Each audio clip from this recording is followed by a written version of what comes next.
This is how your human digestive system looks like. A human digestive system has various parts associated to it. The first, it has your buccal cavity, which is the mouth, and it has your salivary glands.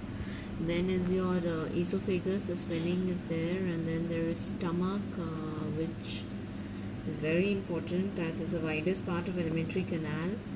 Then liver is a gland, is a very important gland for your production of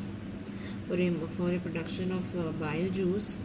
There is gallbladder where your bile juice is stored. Then there is pancreas, which is also a gland. It is an exocrine and an endocrine gland.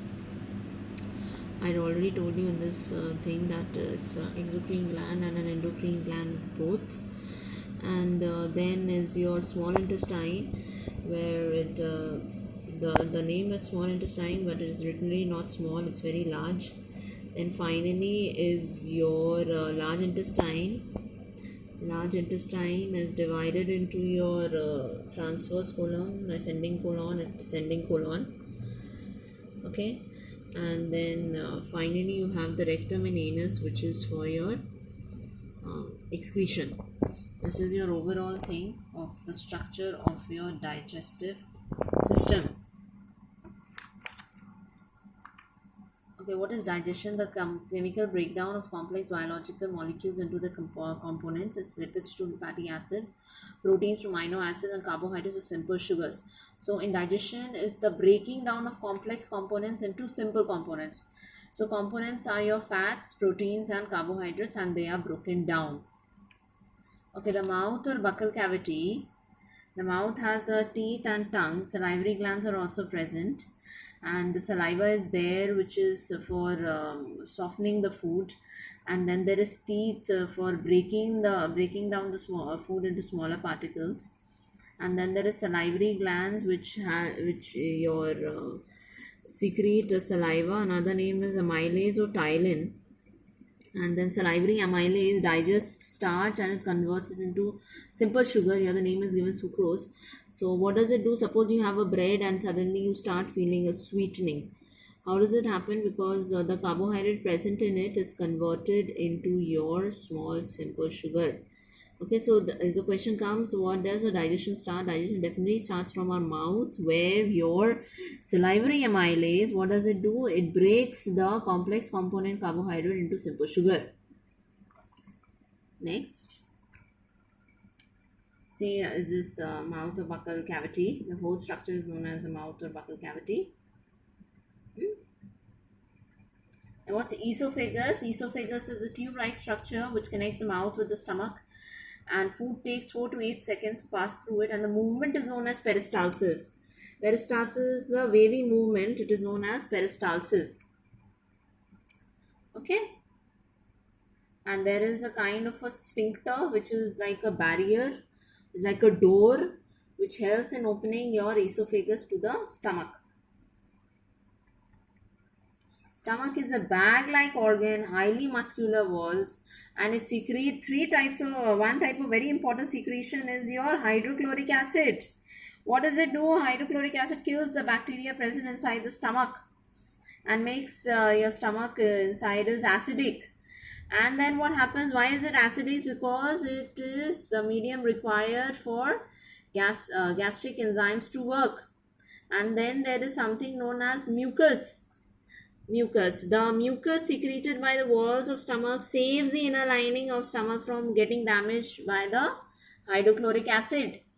Okay, so please know what is the importance of hydrochloric acid, what is the importance of your mucus in stomach.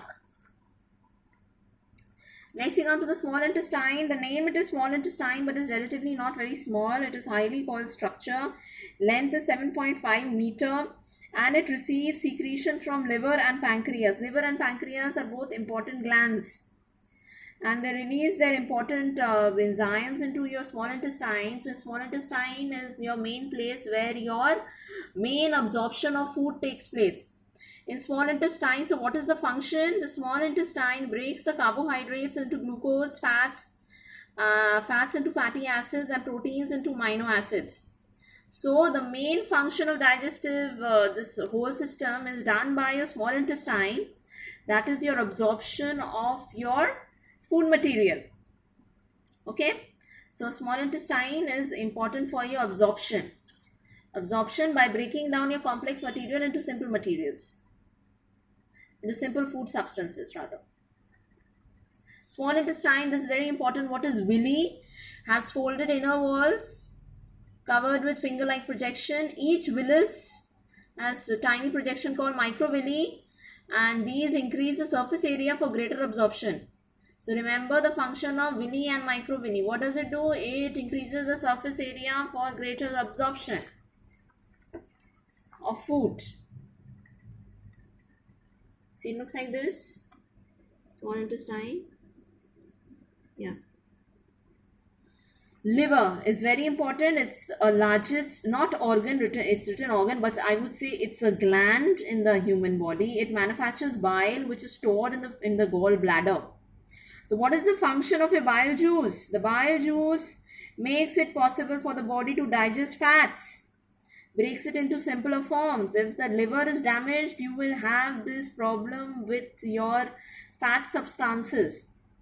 The fat substances will not be able to get digested in your body, and you will have problems like jaundice. People suffer from jaundice if they have liver issues. Okay. Pancreas is also situated, is also another gland which is situated below the stomach. It secretes pancreatic juice, and it is a cream colored gland. Secretes pancreatic juice that helps in digestion of fats, carbohydrates and proteins, all breaking it down. Breaking down all the complex substances. Large intestine.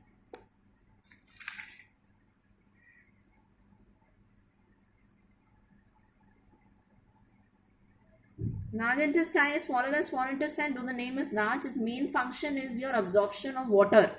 There's not any proper function, but its main function is absorption of water and absorption of any kind of your antibiotics. Okay. And then finally what will come? Your rectum and anus, through which your egestion takes place. Egestion means excretion. Something like this.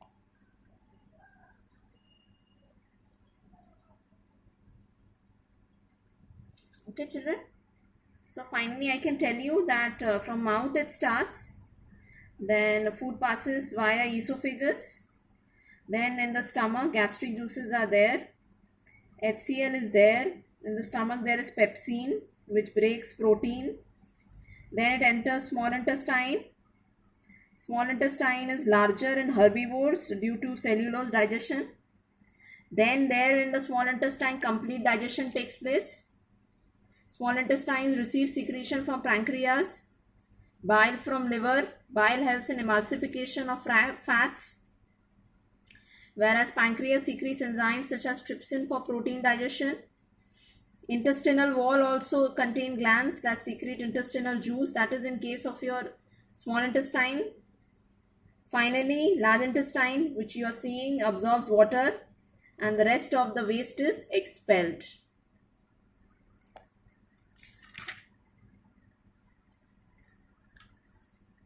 So this is your way of your process nutrition in human beings: mouth, pharynx, esophagus, stomach, small intestine, large intestine, rectum and anus. Thank you, children. I hope you have understood a bit of your nutrition in human beings.